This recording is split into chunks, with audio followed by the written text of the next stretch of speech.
The black ship, one the Omen.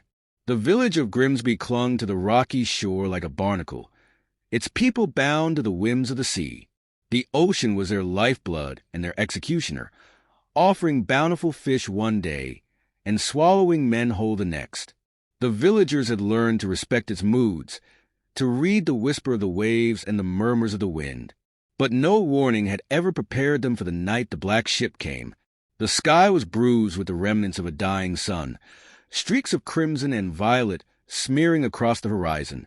The sea was unnaturally still, the air thick with the scent of salt, and something more, something metallic like blood. Fishermen were hauling in their final catches, calling out to one another in hushed tones. When the first cry rang out, "A ship!" someone shouted from the cliffs. "A ship with black sails!" A hush fell over the village. People abandoned their chores, spilling into the streets and scrambling toward the docks. The elders of Grimsby, men and women weathered by decades of hardship, exchanged uneasy glances. They had heard of such a ship before, spoken only in hushed, fearful whispers. But the stories were old, too old. They had been warnings for their ancestors, not for them. Yet there it was. The ship loomed on the horizon, its silhouette stark against the dying light. Its sails, deep as a starless night, were full despite the lack of wind. It glided across the water without a ripple, soundless, ghostly.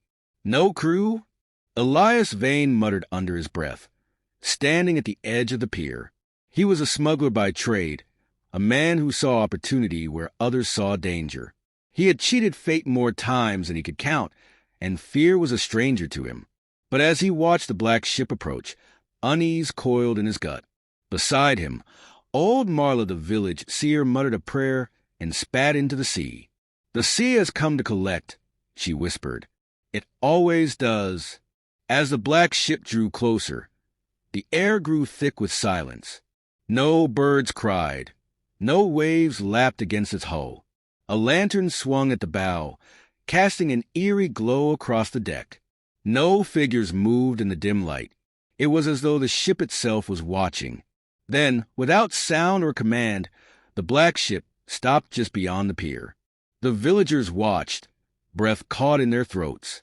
Nothing happened. No one disembarked. No call was made. It simply waited, its dark presence looming over the tiny fishing village. And then, as if summoned by an unseen force, Elias took a step forward. To the invitation. Elias had never believed in omens. He believed in gold, in risk, in the thrill of chasing fortune where others feared to tread. So when the black ship cast its long shadow over the dock, when the villagers retreated into their homes, bolting doors and whispering prayers, Elias did the opposite. He rode out to meet it. The night had swallowed the last remnants of daylight by the time Elias reached the ship's side. It was massive, larger than any vessel he had seen before. Its hull was made of some dark, ancient wood, smooth as glass yet cold to the touch.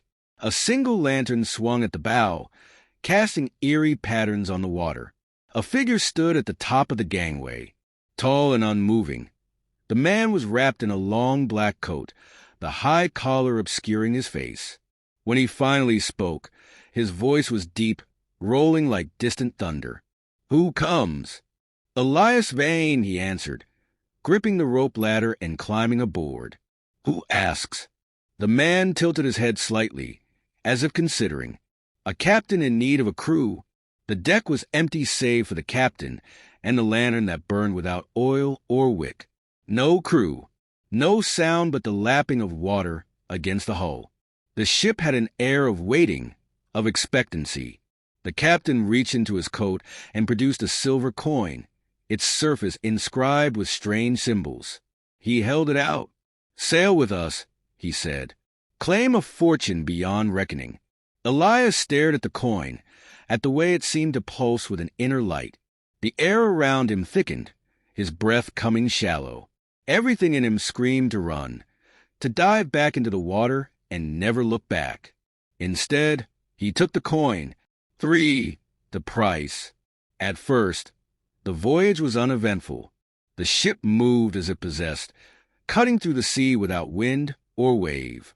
Elias wandered its decks, searching for a crew, for signs of life. He found none, and then he found the names. Below deck, tucked behind a heavy wooden door, was a chamber lined with shelves. Hundreds of silver coins were stacked neatly, each bearing a name. Some were old, rusted with age, the names barely legible. Others gleamed as if freshly minted. One of them bore his name. The moment he touched it, the ship groaned. A whisper, ancient and endless, slithered through the air. The black ship trades in souls. Elias staggered back, the weight of the truth crashing down upon him. He had not joined a crew. He had joined a graveyard. The ship did not carry men to fortune. It carried them to oblivion. For the escape. Panic clawed at Elias's chest as he stumbled back onto the deck. He had to leave. He had to find a way off the ship before it claimed him completely. But there was no land in sight. No horizon. Only endless. Dark water stretching forever in every direction. The captain appeared beside him, silent as death. "You cannot leave," he said, as though stating a simple fact. "The sea has marked you."